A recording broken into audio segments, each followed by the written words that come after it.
মহকুমাৰ পৰা সমজিলালৈ ৰূপান্তৰ হ'ল ৰঙিয়া। ৰঙিয়া সমজিলাতে আছে ৰঙিয়া ৰেল সংমণ্ডল বা ৰেল ডিভিজন। কিন্তু সমজিলাই ৰঙিয়া ৰাইজৰ অভাৱ পূৰণ কৰিবলৈ সক্ষম হ'বনে? ৰঙিয়া সমজিলালৈ ৰূপান্তৰ হোৱাৰ পিছতে প্ৰশ্ন উত্থাপন কৰিছে ৰঙিয়াবাসীয়ে। দীৰ্ঘদিনে ৰঙিয়া বঞ্চিত হৈ আহিছে ৰেল বিভাগৰ সা সুবিধাৰ পৰা।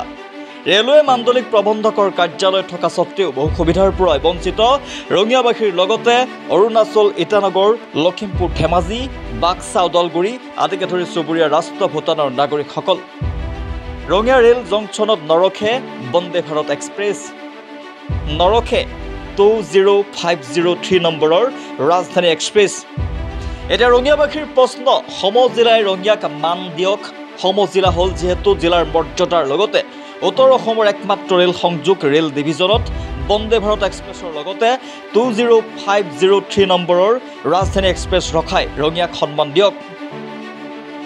আনহাতে কোভিড মহামাৰীৰ গইনালৈ বন্ধ কৰা যাত্ৰীবাহী ৰেল চলোৱাৰ বাবে দাবী জনাইছে ৰঙিয়াবাসীয়ে। যে 2003 চনত যদিও ৰঙিয়া ডিভিজন এটা ইয়াত ভূমিষ্ঠ হ'ল, তাত এটা ডাঙৰ প্ৰশাসনিক চেটাপ আমি পালোঁ হয়, কিন্তু আমি যি ধৰণে ৰেল সা সুবিধাৰ ক্ষেত্ৰত আমি বৰ্ধিত সা সুবিধা পাব লাগিছিল, এটা উন্নত সা সুবিধা পাব লাগিছিল, তাৰ পৰা কিন্তু টোটেলি বঞ্চিত হৈ থাকিল। আপোনালোকে মন কৰিছে যে ইয়াৰ আমাৰ এই যিটো ছেকশ্যন, এইটো বঙাইগাঁও ৰঙিয়া গুৱাহাটী ছেকশ্যনটো আটাইতকৈ সৰ্বাধিক মানে যাত্ৰী উঠা নমা কৰা ছেকশ্যন। এই ছেকশ্যনত লোকেল ট্ৰেইনৰ ক্ষেত্ৰত তেওঁলোকে লোকেল ট্ৰেইন য'ত বঢ়াব লাগে তেওঁলোকে এতিয়া ডাবল লাইন অলমষ্ট হৈছে, প্লাছ ইলেক্ট্ৰিফিকেশ্যন হৈ গ'ল, কিন্তু কোনো লোকেল ট্ৰেইন নাই। এক্সিষ্টিং ট্ৰেইন তেওঁলোকে বন্ধ কৰি দিলে। গতিকে আপোনালোকে চাওক, প্ৰতিটো পদতে তেওঁলোকে আজি ৰঙিয়া ডিভিজনৰ অমৃত ভাৰতৰ আণ্ডাৰত তেওঁলোকে আজি বিশাল ধনৰ ধন তেওঁলোকে অনুমোদন পাইছে, কাম কৰিব, এনেকুৱা কাম কৰিব ওলাইছে যিটো কাম ৰাইজৰ কোনো প্ৰয়োজন নাছিল। এখন 40 ফুট বহলৰ 12 মিটাৰ প্ৰায় 40 ফুট বহলৰ এখন নতুন FOB তেওঁলোকে বনাব ওলাইছে, যাৰ কোনো প্ৰয়োজন নাই। ঠিক আছে, বনাব পাৰে, যদিহে আমাৰ এইটো ফালৰ মানুহ সেইটো ফালে যাবৰ কাৰণে ওপৰে যদি যোৱাৰ ব্যৱস্থা থাকিলেহেঁতেন, যদি ধৰক আপুনি বাইক বা স্কুটি লৈ যদি পাৰ হ'ব পাৰিলেহেঁতেন, তেনেকুৱা ফুট অভাৰ ব্ৰিজ ৱেলকাম, কিন্তু তাত তেনেকুৱা কৰা নাই। ইভেন তেওঁলোকে যি নতুন প্ৰপ'জ দুখন এটা প্লেটফৰ্ম হ'ব এতিয়া 6 নম্বৰ 7 নম্বৰ, সেই প্লেটফৰ্মৰ লগত অহা যোৱা কানেক্টিভিটি নাই। চ' ষ্ট্ৰেঞ্জ। গতিকে এনেকুৱা ক্ষেত্ৰত আজি আমি ৰঙিয়া জংচনৰ টাৰ্মিনেল পাব পাৰিলোহেঁতেন, সেইবিলাক কাম কৰা নাই।